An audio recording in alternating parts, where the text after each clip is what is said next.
Usa ka pagtuo, usa ka tingog, usa ka katawhan.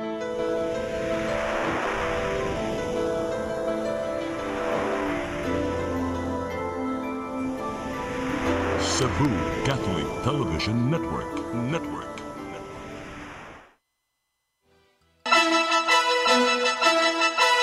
Uluhan sa mga balita sa Sayri 47. Klase sa mga pampublikong tunghaan gibuksan karong adlaw. Kapulisan way nasugatang problema. Mayor sa lungsod sa Dadaget ug laing 11 ka mga kauban gisuspenso sud sa unom ka buwan. Samtang barangay kapitan sa lungsod sa Moalboal ug laing napo gikasuhan usab tungod sa peking bidding. Driver sa motorsiklo nabitik sa kable sa San Fernando. Patay. Angkas niini na angol. Sugbo, Kabisayan ug Mindanao, Pilipinas ug katawhan kutos maabot sa tong Sibya sa tibuok kalibutan mayong hapon. Live kita karon sa CCTN Channel 47 ug kini ang tulumanon sa nag-unang kasayuran nga angay natong masayran. Ako si Dennis Tabar. Tulumanon sa patas ng mga balita ug opinyon. Ako si Danica Cabalias. Kini ang Sayri 47.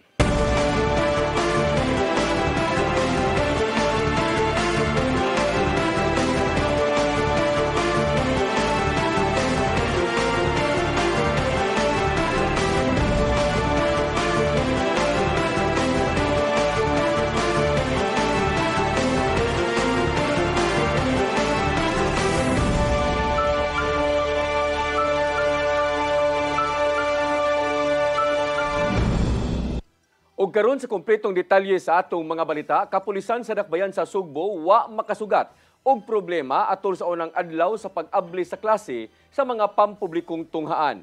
Mga personnel sa iyo nga gipakatap sa dakong mga eskwelahan aron masiguro ang kaluwasan sa mga tinun-an.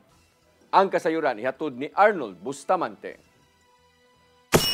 Sa ipadang sa buntag, ipakatap na sa Cebu City Police Office ang ilang mga personnel sa mga publikong tunghaan sa siyudad sa Sugbo. Subay sa gipatuman nga hugot nga seguridad at sa unang adlaw sa pagbuka sa klase.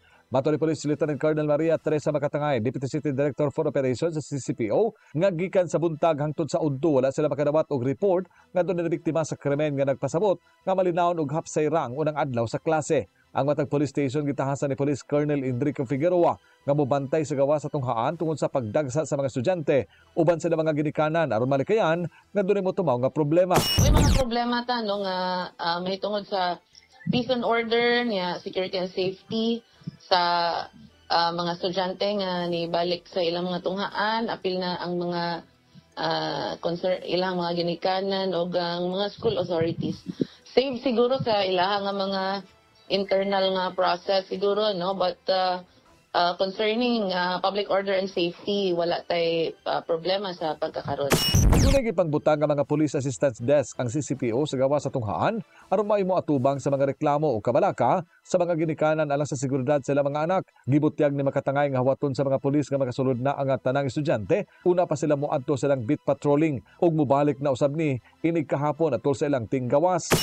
Human aning dako nga activity sa schools no kare nga ilahang first day of school.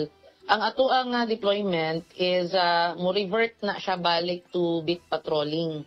It doesn't mean nga walay pulis na nga magpabilin magronda aning mga area sa ato ang mga eskwelahan. Padayon ato ang police presence aning mga establishment sa by means of conducting our regular patrolling. Kitaibaw sa kapulisan sa siyudad sa Sugbo ang publiko kung adunay krimen nga ilang makita, mamahimong moderetso sila ug tawag sa PNP hotline nga mao ang 911 ug sunod sa 5 minutos moresponde gayud ang mga pulis. Nakigalayon na sab ang matag police station sa mga tunghaan ilabi na sa ilang security aron mapalambo pa nila ang paghatag sa seguridad sa matag campus ug dili sila masudlan sa mga badlungon sa katilingban. Nag-exchange ay naman ta og mga contact numbers ani ato ang mga school administrators and mismo sa mga tunghaan aduna po yung mga numero sa kapulisan nga pwede matawagan sa mga ginikanan o mismo nga mga magtulunan. So they can contact us anytime so that we can provide the necessary assistance they require. Una Una nga mipahibaw sa Figueroa nga ang mga elevated police outpost ang ipangbalhin niya kini sa mga dagkong tuhaan aron nga himuon nga police assistance desk. Giawhag nila ang mga estudyante lakip na ang mga gidikanan nga mamahimong muduol lang sa mga pulis nga nakadestino sa mga outpost aron mahatagan dayon sila sa dinalian nga pagtagan. Arnold Bustamante, CCTV News. Department of Education 7 mihulagway nga nagmalinaw ng unang adlaw sa school year 2025 to 2026. Nidawat hinuon ang pipila ka mga tunghaan og late enrollees dungan sa pagbukas na sa klase. Ang kasayuran hato ni Gian Navarro.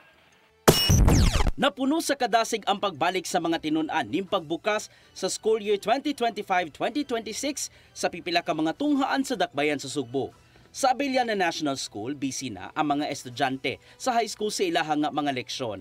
Ana sa 5,469 ka mga estudyante ang na-enroll na alang sa bagong school year. Apan nakita sa school principal nilang si Evelyn Pielago nga musaka pa kini tungod sa mga late enrollees. Tungod kay padayon pa man sila sa pagpanawat sa ubang mga nang-enroll, kuyog ang ilahang mga ginikanan.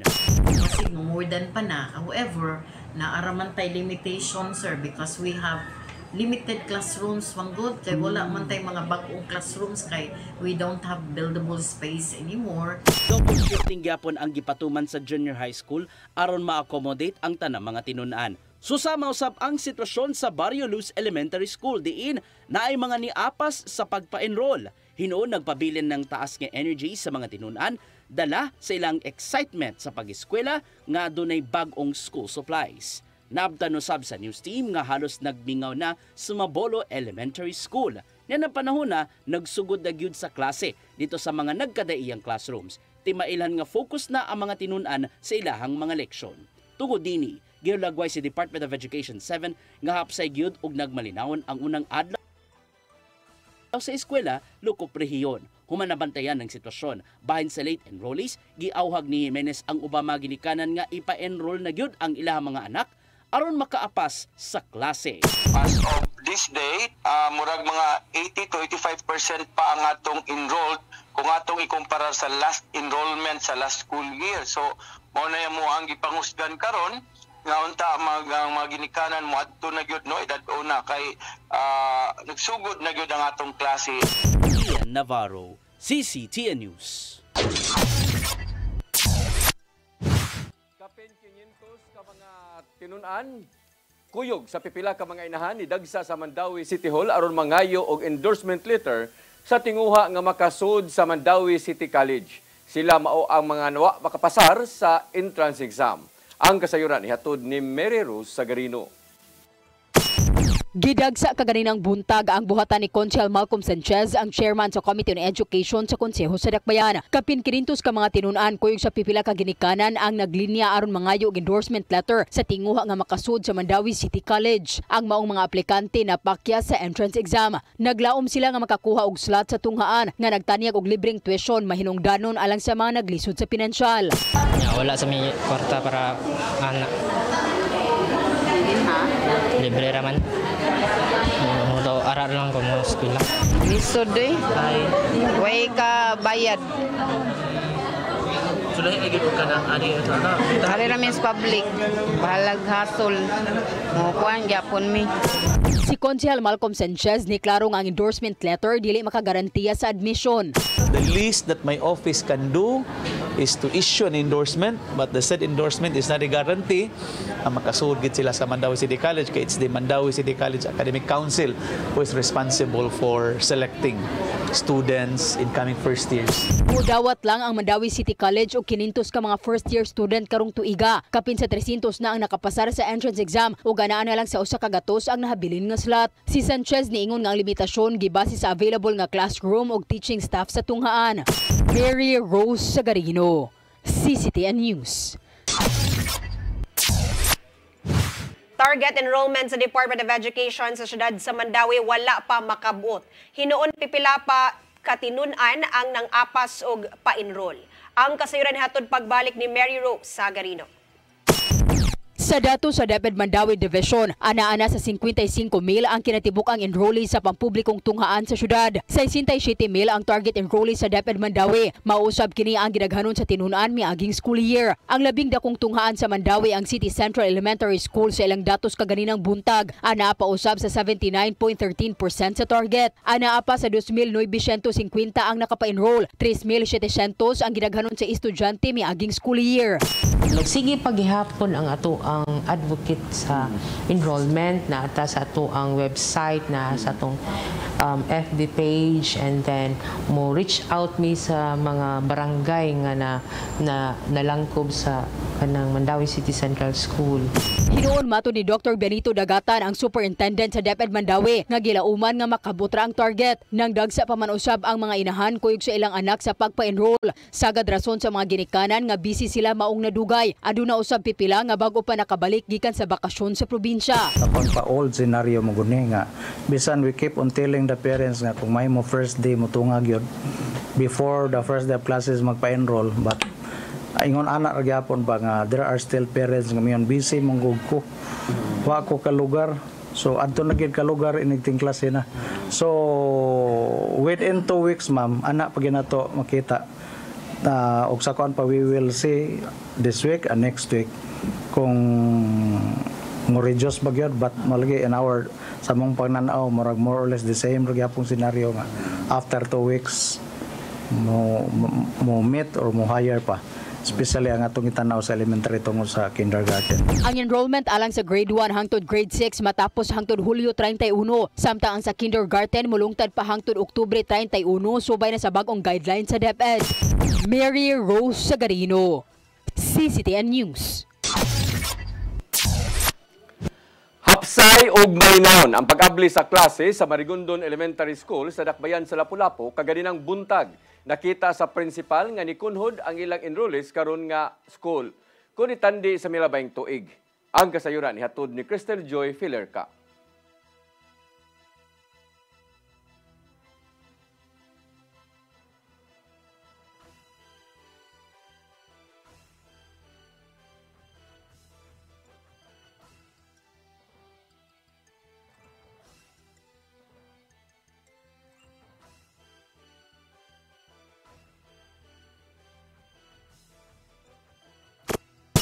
Karong adlaw Hunyo 16 mo'y unang adlaw sa school year 2025-2026. Nahimong hapsay og malinawon ang pag-abli sa klase sa Marigondon Elementary School tungod kay nisunod ra ang mga ginikanan sa tanan mga angay ug dili angayan buhaton nga gipatuman sa maong eskwelahan. Pasado alas 9 kaganihang buntag kini ang sitwasyon sulod sa maong tunghaan. Adunay mga ginikanan ang anaa sa designated waiting area duol sa gate sa eskwelahan ug naghuwat nga mahuman ang klase sa ilang mga anak. Apan aduna usab mga ginikanan ang nagpundok sa covered court tungod kay magpa-enroll pa sila sa ilang mga anak. Kung itandi sa nilabay nga school year, niubos karon og dulan 200 ang mga enrollees dinhi sa Marigondon Elementary School nga mo'y pinakadagan og populasyon sa DepEd Lapu-Lapu City Division. Apan taliwa ni ini, malaumon ang principal sa mong tunghaan nga mas musaka pa kini tungod kay bisan og nagsugod na ang klase karong adlaw, nagpadayon pang ilang pagpanawat og mga late enrollees. Gani makita ninyo sa akong likod nga adunay mga ginikanan nga nagdala sa ilang mga anak. Matod ni Marichu Ligan, ang Principal 3 sa mong tunghaan, nga 6,127 pa lang ang officially enrolled karon nga school year ug nikunhod kini kung itandi sa 6,320 sa nilabay nga school year. Apan aduna siya gihatag nga pagpasabot kabahin niini. Kuan man ang mo diligid siya ingon nga kuan kaayo kay it depends sa panda kana mang enrollment sa previous niya nga kuan ba. Kay like sa mong grade 6 karon ang grade 5 na nga gidawat. So gamay ra man lang ilahang population, grade 5 niya. Daghan man kay tong graduates namo. 1,000 man to. So ning gamay man sila mo nang murag ning gamay ra pod unya. Ang amo pong kindergarten ning gamay ra man pod siya kay apan gipasalig ni Ligan nga hangtod nga adunay magpa-enroll, ila kining dawaton tungod kay nakasabot sila nga adunay mga nagikan pa sa laing dapit ug adunay uban pa nga nagikan pa sa bakasyon. Usa sa mga ginikanan nga nagpa-enroll sa iyang grade 5 nga anak mao si Pearly Kaisi nga karon ra nakadesisyon nga ibalhin ang iyang anak sa mong tunghaan tungod kay gikan pa sila sa Bugo City ug dinhi na usab siya manrabaho sa Dakbayan. Amo na gini ganing gisagol karong tuiga kay na practice naman pud ni nasa tay kana na ang afternoon session pod ang ato ang lower karon di ay mix na gid, tanan na gid. Naay afternoon session ang kinder up to 6. Karon nga school year, duha ka shift gihapon ang gipatuman sa maong tunghaan. Ang morning session magsugod sa alas 6 sa buntag hangtod na sa alas 12 sa udto, ug ang afternoon session magsugod sa alas 12 sa udto hangtod na sa alas 7 sa gabii. Apan karong tuiga, suma sa principal nga gipatuman ang maong schedule sa grades 1 ngadto sa 6 ug dili na lang sa mga higher grades ang afternoon session. Madawat ra. Pabalikon ra pagpadala na ang card or katong PC. Samtang gatusan ka mga pulis ang gipakatap sa nagkadiyang mga tunghaan sa Lapu-Lapu City, mapapribado man o publiko sugod karong adlaw. Matod ni Police Lieutenant Colonel Christian Torres, ang spokesperson sa Lapu-Lapu City Police Office, nga kiniaron sa pagsiguro nga luwas ang mga tinun-an, mga maestra ug mga ginikanan sa ilang pagsulod o gawas sa mga tunghaan. Para mubantay especially katong inigpanood sa mga estudyante o ting panggawas kay mga ginaato ay silo as much as possible is zero ta victim sa mga estudyante nga padung sulod o padung uli sa ilang mga balay. Hugot usab nga seguridad ang ilang ipatuman ilabi na sa mga tunghaan nga nagpatuman og duha ka shift ug maabtan og gabi ang klase aron nga malikayan ang mga insidente kaniadto nga adunay mga tinun-an nga pag-atngan inigawas sa ilang mga tunghaan. Crystal Joy Felerca, CCTN News. Mosunod, mayor sa lungsod sa Dalaget ug laing 11 ka mga kauban gisuspenso sud sa 6 ka buwan. Kana og daghan pa mga balita sa pagbalik sa Sayre 47.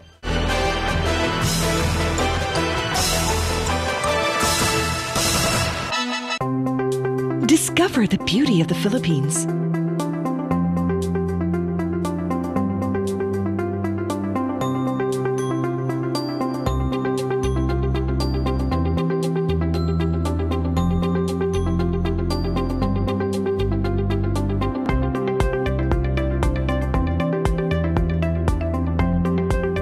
With Philippine Airlines, the country's flag carrier.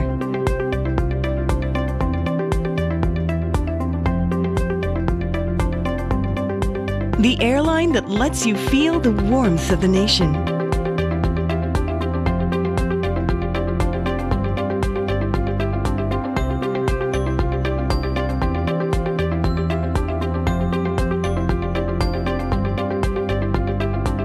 Mabuhay!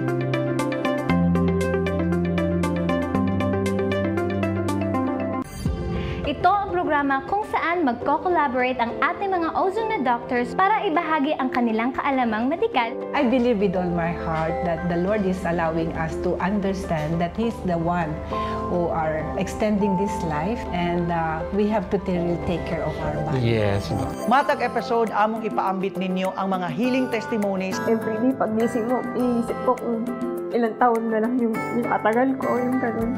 This is your path to a new start. OzoneMed Wellness Clinic New Start. Mapapanood every Saturday, 8 to 9 a.m. Og ang replay airing matag Miyerkules, 1:00 hangtod 2:00 sa hapon. Dinhilang sa CCTN Channel 47. I am the God that healeth thee. I am the Lord, your healer. I sent my word and healed your disease. I am the Lord, your healer. I am the God that healeth thee. I am the Lord, your healer. I sent my word and healed your disease. I am the Lord, your healer. I am the God that healeth thee. I am the Lord, your healer. I sent my word and healed your disease. I am the Lord, your healer.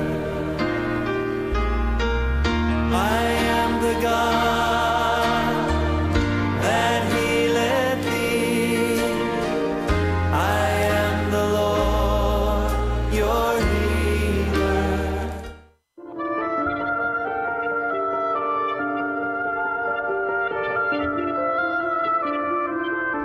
Don Pedro Cui, tubong barili Cebu ug nataw niya to Pebrero 22, 1845. Nagtunga sa Seminaryo de San Carlos ug mikuhaw nga abogasiya sa University of Santo Tomas. Human sa hamubong law practice, si Don Pedro Cui nakahukom sa bagahin sa iyang panahon sa pagpanguma sa barili. Siya ug ang iyang igsuong si Doña Benigna wa magminyo. Ang ilang kinabuhi na sentro sa pagtabang sa mga kabus, labi na sa mga tiguang na wa na'y kapaingnan o ipasagdan sa pamilya.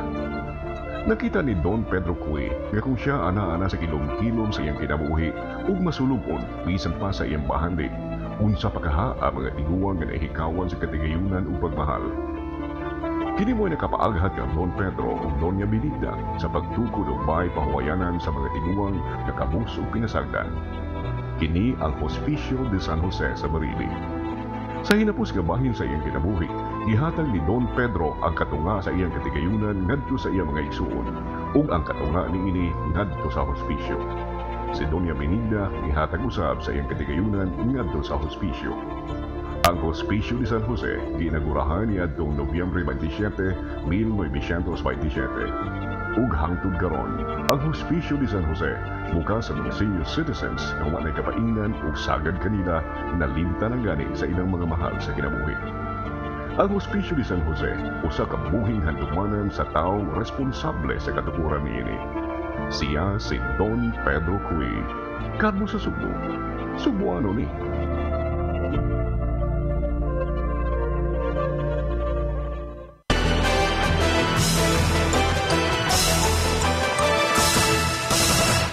Balik sa ato mga balita, gisuspenso sa ombudsman sila si Delegate Mayor Ronald Alan Sisante uban ang laing 11 pa ka mga opisyal sud sa unom ka buwan. Tungod kini sa giingong pagtukod og warehouse sud sa usa ka pribadong luna niadtong 2023 nga way pagtugot gikan sa tagtungod. Suma pa sa gilotang mando sa ombudsman nga si Samuel Martires nga adunay igong gibugaton ang reklamong giduso nila ni Jose Rene o Braulio Moran. Kasong grave abuse of authority, grave misconduct, dishonesty, o conduct prejudicial to the best interest of the service. Ang giatubang sa mayor, vice mayor o pipila ka mga opisyal sa LGU. Patong-patong nga kaso ang giatubang ni Sisante tungod sa gituhoang ng mga kalihukan sa infrastructure project. Apandaan niyang gihimugatan nga pinasikad lang sa politika o gikabot pa sa mga tigbalita ang habig nila ni Sisante. Gikasuhan sa National Bureau of Investigation 7 ang barangay kapitan sa lungsod sa Bual-Bual, probinsya sa Sugbo, ug ang laing napulo ka mga tawo tungod sa anomalya sa gitukod nga daycare center. Kini partikular batok nila ni Kapitan Mario Temblor sa barangay sa Avedra, mga sakop sa Bids and Awards Committee ug kadagkuan sa gikuhang kontraktor. Matod sa NBI 7 nga nagsugod ang rehabilitation project sa daycare center niadtong 2024 bisan og wala award ngadto sa gikuhang kontraktor. Nasuta gikan sa reklamante nga gipeke sa mga opisyal ang dokumento sa bidding aron lang himuong legal ang iyahang proseso. Kung mapamatud ang sad-an, mapriso ang opisyal og hangtod 15 ka tuig og dili na makahupot og bisan unsang posisyon sa gobyerno. Iuyonan sa konseho sa siyudad sa Sugbo ang pipila ka mga proyekto bisan og nanawagan si incoming Mayor Nestor Archibal nga ihunong una ang tanan nga mga procurement o bidding activities. Pipila niini mo ang restoration sa Port San Pedro, pagpatukod og dugang tungaan sa upat ka mga barangay, water facility sa barangay Malubog ug uban pa. Atol sa nakalabay nilang sesyon, nanawagan si Konsyal Mary Ann de Los Santos nga tumanon unta ang hangyo sa kaalyado niyang si Archibal subay sa nagpadayon nga transition. Apan gihimug-atan ni Konsyal Jerry Guardo nga nahuman na ang bidding process sa maong nga mga proyekto, maong nga gitugtan nila nga mapirmahan sa mayor ang kasabutan sa napili nga mga kontraktor. Samtang dako ang kumpiyansa ni Konsyal Jocelyn Pesquera nga suportahan sa umaabot nga termino ni Archibal ang maong mga mahinungdanong proyekto. Senador Bato de la Rosa mitataw nga nag-agad ra siya sa mensaheng gipadangad sa artificial intelligence video bahin sa impeachment kang Vice Presidente Sara Duterte. Butang nga gikabalakan kini sa Malacañang human na lingla ang mga dagkong opisyal sa sayop nga impormasyon. Ang kasayuran ni hatod ni Gian Navarro. Mao kini ang video nga gipost si Senador Ronald Bato de la Rosa nga naghulagway sa sentimiento sa mga batan-on bahin sa impeachment proceedings kang Vice Presidente Sara Duterte. Human gi-share sa iyang social media. Daghan ang wala nakauyon og nitataw nga hinimo di ay to sa artificial intelligence. Hinungdan nga nangawot ang ulo sa mga kritiko human matud pa nalingla ang dagkong opisyal sa maong AI-generated nga video og wala nagagikan sa tinuod nga sentimiento. Pagkaugma, gisumbalikan ni De La Rosa pinagi siyang social media post nga wala siya'y paki kung AI-generated ba ang iyang gi-share o dili, kay ang mahinungdano na lang niya ang mensahe nga gipadangat. Apil usab sa mga wa nalipay mao ang Malacañang tungod kay usa kini kamatang sa misinformation o disinformation online. Mato di Palace Press Officer Attorney Claire Castro nga hilabihang kabalaka ang ilang naangkon humanaling na ang mga dagkong opisyal og nag-share pagyud pabor sa ilahang narrative. Apan dili na kinahanglan magsorry ang senador sa gibuhat ug igo na ang pagtataw nga gimao-mao day kadto sa artificial intelligence. Hindi naman kinakailangan mag-apologize kung ginamit lang naman ng kanila ang kanilang mga talino para alamin kung ang kanilang isi-share ay mali, disinformation, or just AI-generated videos. Hindi kinakailangan mag-apologize. Kung una pa lang, tama na ang inyong ginawa. Noon, nakita ni Vice Presidente Sara Duterte ato sa usa ka press conference sa Davao City nga walay daotan ang gibuhati De La Rosa ug sa iyang mga kaalyado. Kumbaga, if I were a social media I were a social media account owner and gagawa ako ng AI to support a certain personality, walang problema doon kasi hindi ko naman siya ginagawang negosyo eh. Hindi ko naman binibenta sa mga tao yung produkto ko eh. Sab sa panawagan sa Vice Presidente nga dili siya og ang impeachment trial ang angayang pasanginan kung nganong matud pa ni hinay ang investors gikan sa laing nasod. Gian Navarro, CCTN News. Department of Health dinhi sa Region 7 miauhag sa ubang mga himsog nga tabangan ang isig kaingon pinagi sa pag-donate sa ilahang dugo. Kini aron adunay maggamit nga blood supply sa gayon nga adunay mga tabangonon nga mga pasyente. Ang kasayuran ihatod pagbalik ni Gian Navarro. Nunot sa nahimong kasaulugan sa World Blood Donor Day, giawhag si Department of Health 7 ang publiko ilabi na kato mga himsog sa pag-donate sa ilahang mga dugo. Mato ni Dr. Mark Carlo Alcontin nga adunay mga panahong nanginahanglan ang individual o tambalanan og igong supply sa dugo aron salbaron ang kinabuhi sa uban. Karong mas gipahingus ganila ang Mobile Blood Donation Drive uban ang managlayong partner LGUs ug ubang organisasyon. Pinagi sa mga kalihukan adunay maayong patulungan ang mga mahatag nga dugo gikan sa mga donors ug malayo sa mga anaa sa black market diin adunay anomalya. Wala kitay laing supply or dili wala kitay laing kakuhaan sa dugo kundi katong mga individual nga eligible nga mo donate. So kung dili mo mang donate yun, so dili gid nato makuha ang ato ang gipakita giapas nga supply enough supply nga or more than enough para mo sustain sa ato mga panginahanglan especially if na mga emergency. Apan alang sa mga walk-in nga makahatag og dugo ilabi na ngadto sa DOH Subnational Blood Center, gitato ni Alcontin nga gamay ra ang ihatag nga bayronon. Gamiton lang ang gamay nga kantidad aron ipaubos sa mga medical tests ang mga nakuhang dugo aron masuta kung himsog ba kini ug wala bay gibating balatian. Okay, para gyud to make sure nga ang kalidad sa atong dugo dili mo kagawas ang kanabitang dugo nga naay kung nagduha-duha pa lang mi sa dugo daan automatically quarantined na siya. Di na gid na siya makagawas sa laboratorio namo. Alang sa World Blood Donor Day celebration sa DOH7, adunay kalihukan karong Hunyo 20 ug 21 sa usa ka mall sa IT Park, siyudad sa Sugbo, uban sa pakigalayon sa Cebu City Government. Mong gingusgan nila ang pagsalmot sa publiko tungod kay gawas nga makatabang sa isig kaingon adunay maayong benepisyo sa lawas ang pag-donate og dugo. We donate good all the time kay ikaw ingon ni lisod kay pangitaon ng dugo. Dili no ang pinakalisod pangitaon nga dugo is katong wala gid nag-donate nga dugo. Kay mao man na siya ato ang gipangita jud. Navarro, CCTN News. Mosunod, driver sa motorsiklo nabitik sa kable sa San Fernando. Patay, angkas niini naangol. Kanaog daghan pa mga balita sa pagbalik sa Sayre 47.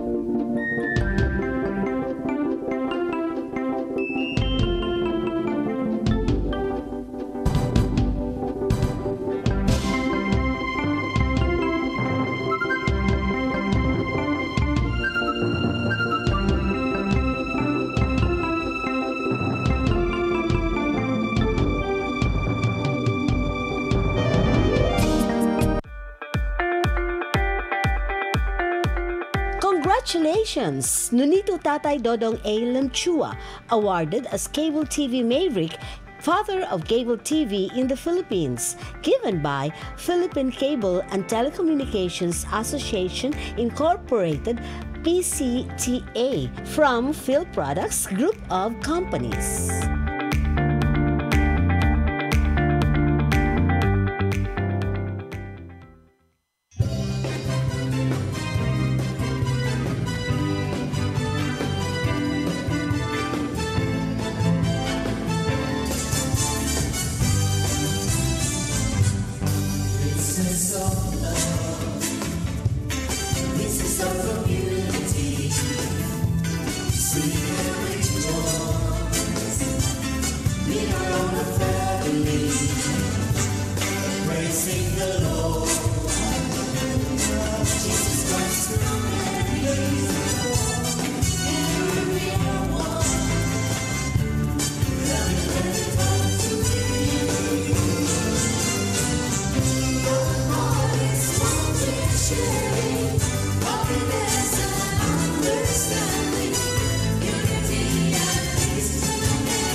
Nangita pa mong gugod para internet sa kong anak, ma'am.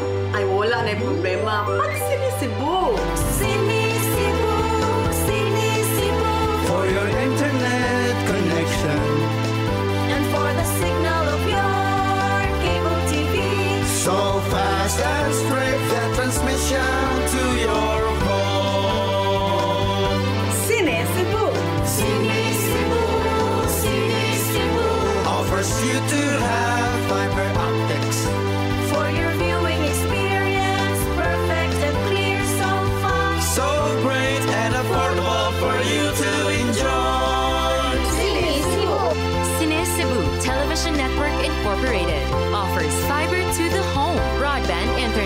Bundled with fiber to the home, cable TV connection. Cine Cebu Television Network Incorporated, with its operation in Metro Cebu and the whole province of Cebu soon. And affordable for you to enjoy. Cine Cebu.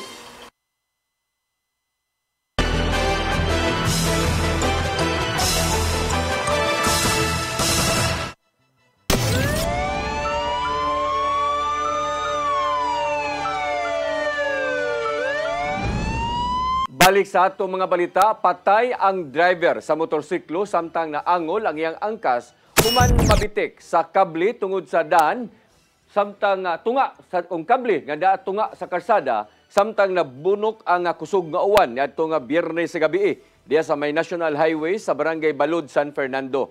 Gideklarar nga dead on arrival si Sherwin John Arrohado Himpisaw, 22 anyos, og naangol si Joanna Angel May Sagim Sabal Aringoy, 25 anyos, nga pulos taga Barangay Panataran sa San Fernando. Sa investigasyon sa San Fernando Police Station, nasuta nga wa nakabantay ang biktima sa kable. Hinungdan nga nabitik og nalamba ang motorsiklo. Wa usab nakabantay ang laing sakyanan nga nagsunod. Hinungdan nga nalatayan gyud sa ligid ang biktima nga si Himpisaw.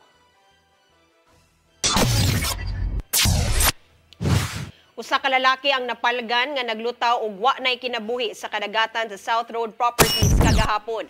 Nibutiag ang nakakita niini nga si Albert Takatani nga gikan sila sa probinsya sa Bohol ug pag-abot nila sa Ludoport diha na nila nakita ng lawas sa usa ka lalaki nga gituuhan nilang wa nay kinabuhi ug aduna pa kini bag. Dali nilang gipahibaw ang Coast Guard o giguyod silang pump boat ang lawas sa maong lalaki paingon sa Pasil Fishport. Pag-abot sa mga otoridad, gitabangan nila sa paghawas ang patayng lawas o gihiling nila ang bag niini ug nailhan nga ang maong lalaki mao si Arturo Alcordo, 79 anyos ug taga Barangay Poblasyon, Bulhoon. Gawas sa mga IDs, nakuha sa iyang bag ang iyang cellphone ug charger.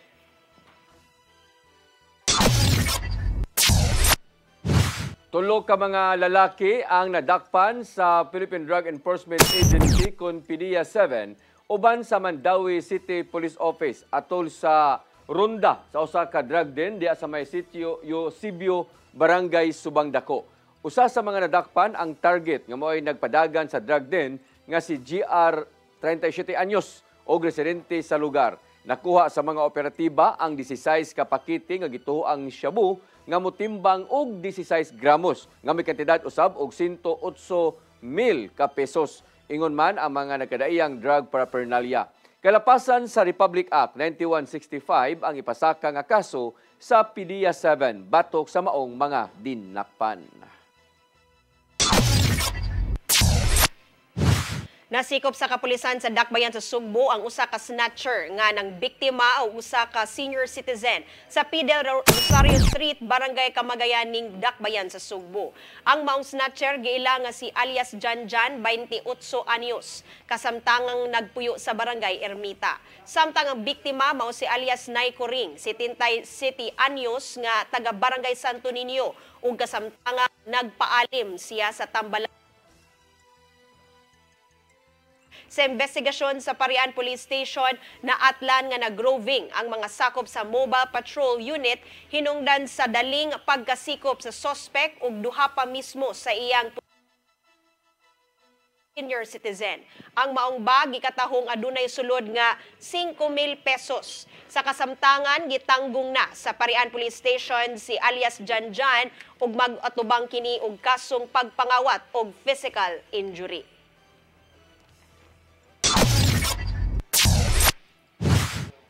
Mao kadtong naglangkob sa atong mga balita sa Sayre 47. Ako si Dennis Tabar. Ako si Danica Caballes, sang tud-ugma sa inyong paboritong tulumanon. Sayre 47.